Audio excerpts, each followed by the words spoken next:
বাংলা মদ খেয়ে, প্রচুর পরিমাণ বাংলা মদ খেয়ে ছেলেটি মসজিদে উঠেছে জুম্মার নামাজ পড়তে, আপনারা তাকে কি করবেন?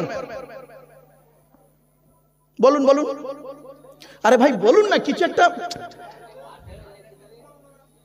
নামিয়ে দেবেন। আচ্ছা, ছেলেটি যদি নামতে না চায়, আদা রসুন বেটে দেবেন। ছেলেটার অপরাধ, মদ খেয়েছে না, মদ হারাম খাবার, মসজিদ পবিত্র স্থান, হারাম খাবার খেয়ে পবিত্র স্থানে উঠেছে, তাই আপনারা তাকে বের করে দিলেন। ছেলেটি বের হতে চাইলো না, মেরে বের করে দিলেন। সত্যি পানিগোবরা হুজুর বেঁচে থাকলে এই কথা শোনার পরে উনি চিন্তা করতেন, মৌলভী সাহেবটা কি বলছে। এই মুসলমানের বাচ্চা, মদখোরকে বের করে দিলে আর সুদখোরকে মসজিদের সেক্রেটারি বানিয়ে দিলে। বাহ বাহ বাহ বাহ, কি আজীব দুনিয়া। মদখোরকে বের করে দিলে মেরে, আর সুদখোরকে, জেনাখোরকে, ঘুষখোরকে দিলে তুমি মসজিদের সভাপতি সেক্রেটারি বানিয়ে। চলুন, এই কোরআন জানিয়ে দিয়েছে মসজিদ কমিটি কে হবে।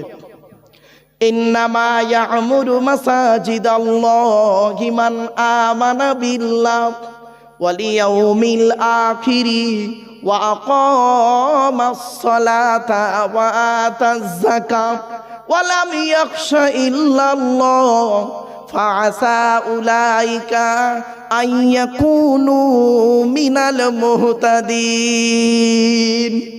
10 নম্বর পারার 8 নম্বর পৃষ্ঠা 9 নম্বর লাইনে সূরার নাম সূরা তাওবার 18 নম্বর আয়াতে।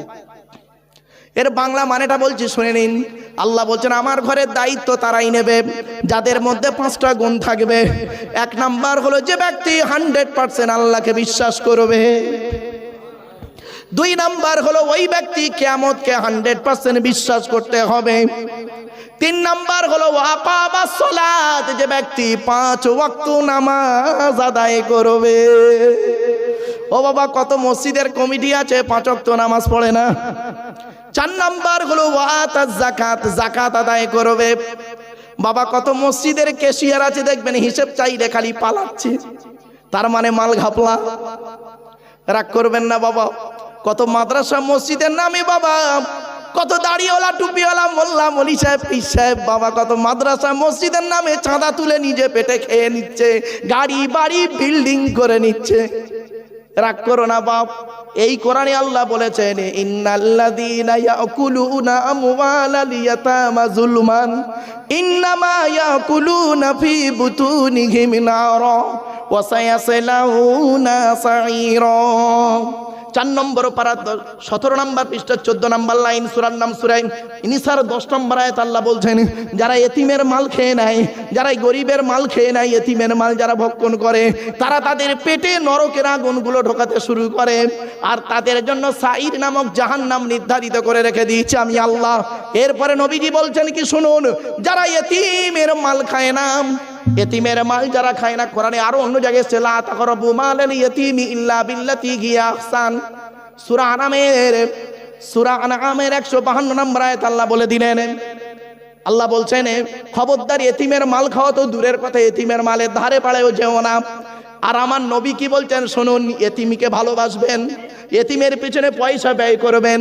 আল্লাহর নবী বলেছেন মান আওয়া ইয়াতীমান ইলা তুআমিহি ওয়া শারাবিহি আওজাবাল্লাহু লাহুল জান্নাহ।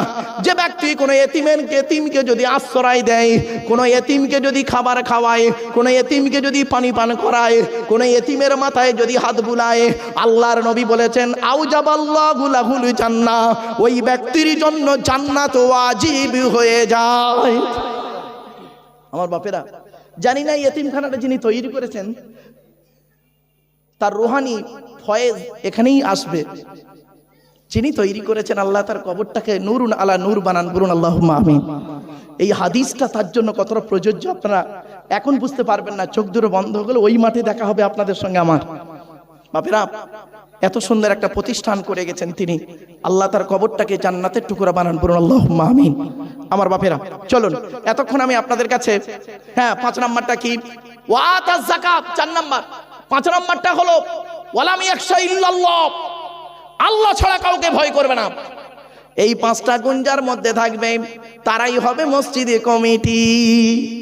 বাবা এই 5টা গুণ যদি আপনার মধ্যে না থাকে, খবরদার মসজিদ কমিটিতে নাম লেখাবেন না। কিয়ামতের মাঠে আপনাকে জবাব দিতে হবে। চোখ দুটো বন্ধ হয়ে গেলে মনে রাখবেন জবাব আপনাকে দিতেই হবে। চলুন, এখানে আর বেশি আলোচনা করলাম না। আল্লাহ সম্পর্কে এখানে আলোচনা স্টপ করলাম। এবারে আসছি নবী সম্পর্কে আলোচনা বলেছিলাম।